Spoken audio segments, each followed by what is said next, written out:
ইউনিসের ধাক্কায় কাঁপছে মোদির মসনদ। ভারতীয় বড় 11 প্রজেক্ট বাতিল, সাহস দেখালেন ডক্টর ইউনূস। আওয়ামী লীগ মারা গেছে বাংলাদেশে, জানাজা হয়েছে দিল্লিতে হাসনাত আব্দুল্লাহ।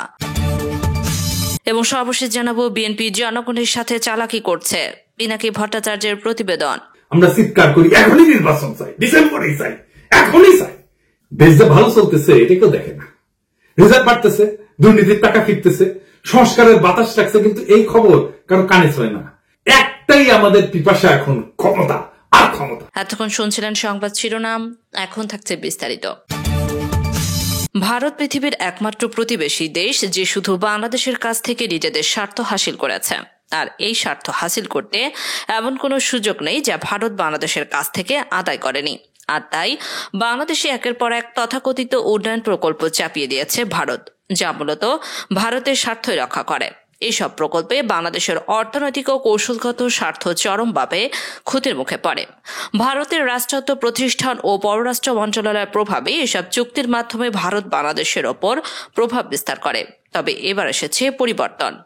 বাংলাদেশের ক্ষমতা এখন বিশ্ব খেলোয়াড় ডক্টর মোহাম্মদ ইউনূস, আর তাই 2024 সালে বাংলাদেশের রাজনৈতিক নেতৃত্বের পরিবর্তনের সঙ্গে সঙ্গে দৃঢ় অবস্থান গ্রহণ করে অন্তর্বর্তী সরকার। এই প্রথমবারের মতো বাংলাদেশ ভারতের চোখে চোখ রেখে কথা বলে, হুঁশিয়ারি দেয় দেশের স্বার্থবিরোধী কোনো প্রকল্প চলবে না।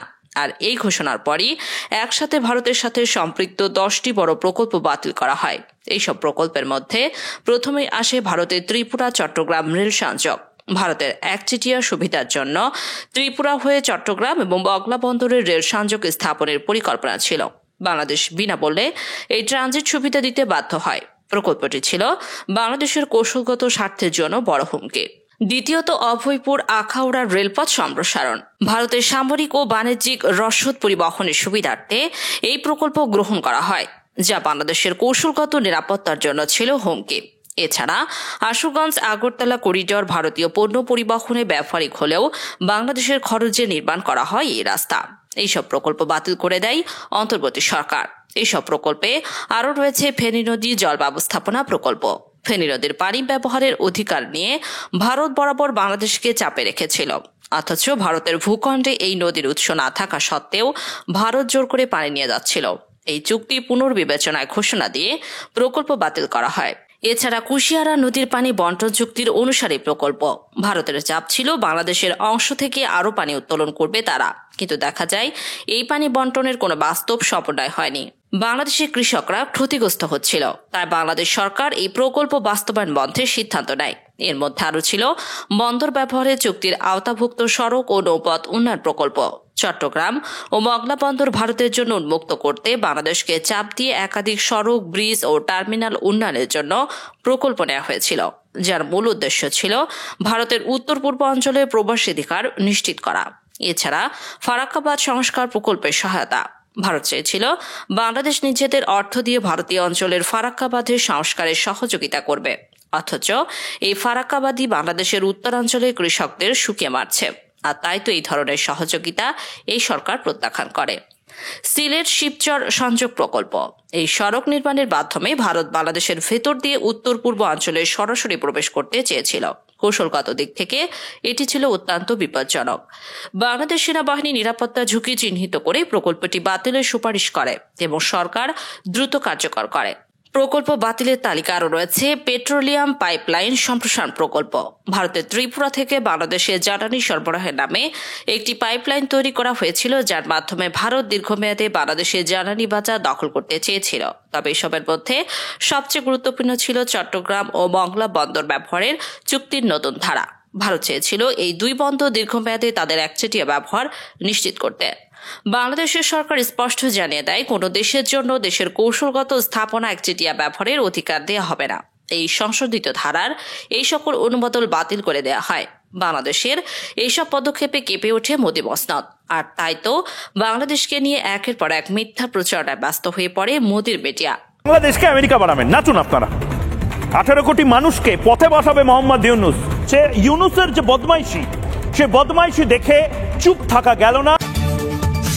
বিএনপি জনগণের সাথে চালাকি করছে, পিনাকি ভট্টাচার্যের প্রতিবেদন। পিনাকি ভট্টাচার্য বলেন, রুমিন ফারহানা বলেছেন বিপ্লব বা অভ্যুত্থান 1 মাসে হয় না। হ্যাঁ, কেউ যদি ভাবেন কয়েকদিনের আন্দোলনেই শেখ হাসিনা দেশ ছেড়ে পালিয়েছেন, তাহলে তারা বাস্তবতা থেকে অনেক দূরে। বাস্তব হলো, যদি শেখ হাসিনা সত্যি কখনো পালাতে বাধ্য হন, সেটা হবে বিএনপির দীর্ঘ 16 বছরের আন্দোলনের ফসল। অথচ বিএনপি আজকে নিজেদের আন্দোলনের কৃতিত্ব নিয়ে বিভ্রান্তিকর বক্তব্য দিচ্ছেন। গত 1 দশকে বিএনপি একটি সফল জনসভাও করতে পারেনি।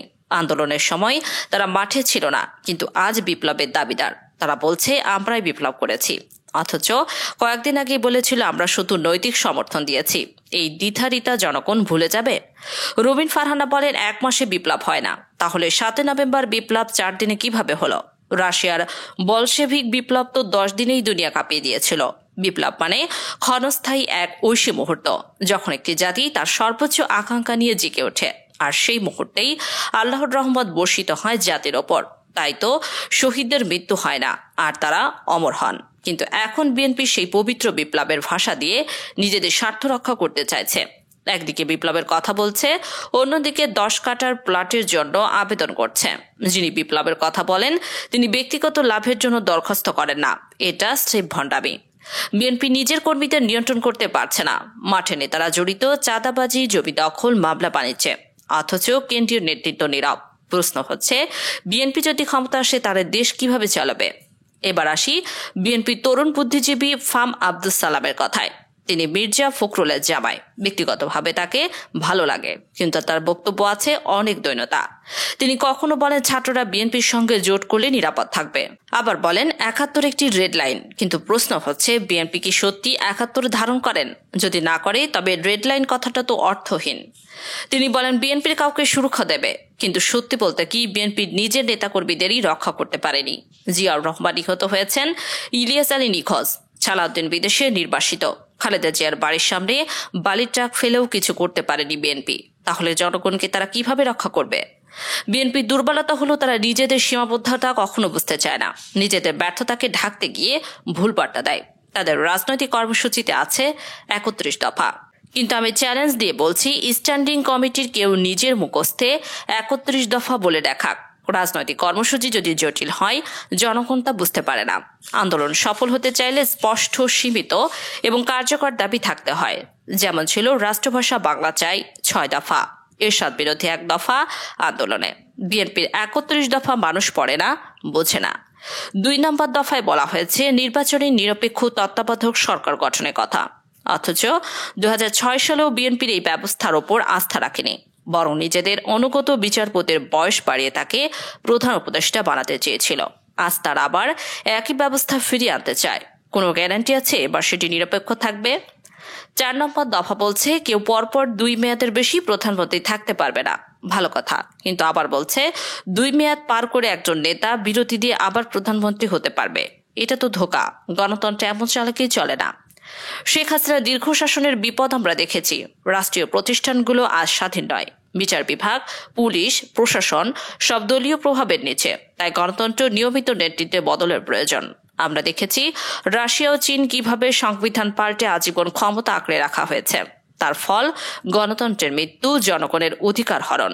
আমরা আজ নীরব থাকি না। আমরা জানি এভাবে আর চলতে পারে না, কিন্তু সাহসী তরুণ যখন পথে নামে, আমরা তাদের দেখে আশীর্বাদী হই। তারা বলে এমন জীবন চায় না, আমরা বলি আমরা ভালো নেই। আমরা নিরপেক্ষ, অবাধ নির্বাচন চাই, এখনই চাই। যারা রাজনৈতিক দল হয়ে নিজেদের ব্যক্তি স্বার্থের রাজনীতি করে, জনগণ তাদের প্রত্যাখ্যান করবে। ইতিহাস কথা বলবে। যারা সত্যের পক্ষে ছিল তাদের নাম লেখা থাকবে সম্মানের পাতায়। আমরা থামবো না, আমরা পিছু হটব না। আমরা বলবো এখনই পরিবর্তন চাই, এখনই আলোর রাজনীতি চাই।